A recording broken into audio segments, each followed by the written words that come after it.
My name is Elena. I am 30 years old. I am a writer. I live in a small, quiet apartment in London, but I spend most of my time in a busy office in the city. Writing is my life. It is the only thing that makes me feel alive. But I am not a famous writer. I am a ghostwriter. I write novels for other people. They get the fame and I get a small payment. Some months are good.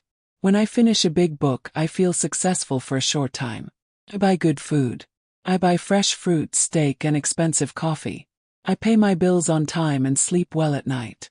Feel proud. Feel like a real artist. But some months are very bad. Sometimes I cannot think of any new ideas. This is called writer's block. During these times, my money slowly disappears. I stop buying good food. I eat only toast and cheap soup. I sit at my small office desk, staring at a blank computer screen. My heart feels heavy because my bank account is empty. My life is never stable. I love my work, but the pressure is high. Every day, the office feels colder and the silence feels louder. I look at the other writers in the office, but I feel invisible. I am a ghost, writing stories that will never have my name on them. 3 months ago, my biggest problem began. I needed money to pay my bills, so I asked my publishing firm for an advance payment. They gave me a large amount of money for a new mystery novel. I was happy and relieved. I promised to finish the book quickly. But then the words stopped coming. 1 month passed. I wrote nothing. 2 months passed. My computer screen was still empty. I felt sick every time I thought about it. Now it has been 3 months. I have used all the money, but I have not submitted even one chapter. My bank account is zero again. I started to feel afraid. I stopped answering emails from my manager. When my phone rang, my hand started to shake. I was scared to go to the office. Every time I walked through the door, I felt like everyone was looking at me. Felt like a thief. I knew I couldn't hide forever. Then there is Mr. Julian. He is the owner of the publishing house. He is a very rich and powerful man. He is always quiet and looks very serious. He wears expensive suits and never smiles. Everyone in the office is afraid of him. I knew he was waiting for his book. I knew he would call me soon. Every morning I woke up with a heavy chest. I prayed for a miracle, but no money appeared in my account. I was trapped in a room of my own silence, waiting for the storm to arrive. I didn't know how to tell him that I had failed. It was a rainy Tuesday evening. It was 6 p.m., and the office was almost empty. The other writers had already gone home. I sat at my desk, staring at the dark window. Suddenly the phone on my desk rang. It was Mr. Julian's assistant. She said, "Elena, Mr. Julian wants to see you in his office." Now, my mouth felt dry. I walked slowly toward his large wooden door. I took a deep breath and knocked. "Come in," a cold voice said. "Open the door." Mr. Julian was sitting behind his massive desk. The room smelled of expensive leather and old books. He didn't look up from his papers for a long time. Finally, he looked at me. His eyes were firm and sharp. "Elena," he said quietly, "you are 3 months late. We gave you a lot of money, but we have no book. The company cannot wait anymore." I looked down at the floor. I felt so small and ashamed. "Please, Mr. Julian," I whispered.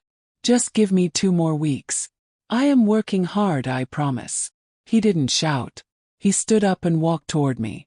He stopped very close to me. I could feel his breath. "We don't need promises," he said. "We need the money back. If you don't pay by tomorrow, we will take legal action.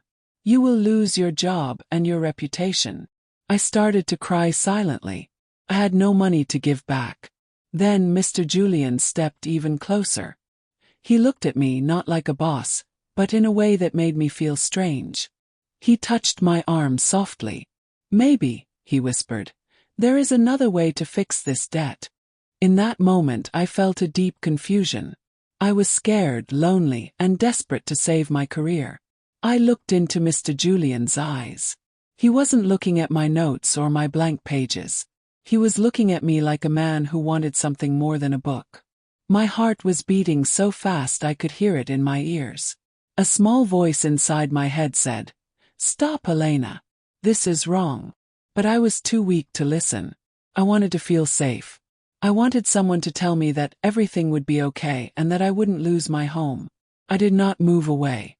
I stayed where I was. That evening I made a choice that changed everything. For a few hours I felt warm. I felt like I mattered to someone powerful. I thought, maybe he truly likes me. Maybe he sees the woman behind the words. I fell asleep with a small hope in my heart. But the next morning everything was different. When I arrived at the office, Mr. Julian was already at his desk. I walked past his office and smiled, but he did not look up. Later I saw him in the hallway. I said, "Good morning, Julian." He stopped and looked at me with cold, professional eyes. "It's Mr. Julian in the office, Elena," he said sharply.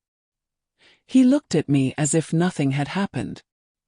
He looked at me like I was just another employee who was late with her work. My heart broke into 1,000 pieces. I realized that to him I was just a way to pass the time. It wasn't love. It was just a deal. 2 days later, the atmosphere in the office changed. When I walked into the break room to get some coffee, the room went silent. My colleagues, Sarah and Mark, were whispering. They looked at me and then looked away. I tried to smile and say hello, but they didn't smile back. As I walked to the sink, I heard Sarah whisper, "That's her. She didn't get the new contract because of her talent. She got it because she pleased the boss." My legs felt weak. My ears started to ring. How did they know? Did Julian tell them? I ran back to my desk and tried to work, but I couldn't stop crying. Then the phone rang. It was Julian's assistant again. When I entered his office this time, he didn't even ask me to sit down. He looked angry. "Elena, people are talking," he said. "This is bad for the company's image. My reputation is very important." I looked at him in shock. "But you were part of this too," said. He ignored my words. "I cannot have this scandal in my office," he continued. "I need you to resign. Today.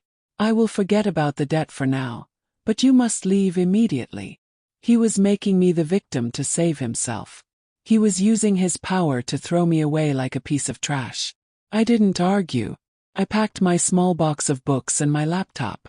I walked out of that office with my head held high. I moved to a much smaller town where life was cheaper. I didn't write for others anymore. I started to write my own story. The story of a woman who lost herself and found her strength again. I worked day and night. I lived on simple bread and tea. But I was happy because the words were mine. 1 year later, my book was published. This time my name, Elena, was on the cover. To my surprise, the book became a bestseller. Everyone was talking about it. The first thing I did with the money was write a check. I sent the full advance payment back to Mr. Julian's office. I didn't do it for him. I did it for my own peace. A week later, Mr. Julian came to my small house. He looked older and less powerful. He said he was sorry. He said the office was quiet without me and offered me a huge contract to come back. I looked at him and felt nothing. No anger, no love, just peace. "No, thank you," I said calmly. "I am not a ghost anymore. I am a writer." I closed the door and felt truly free for the first time in my life.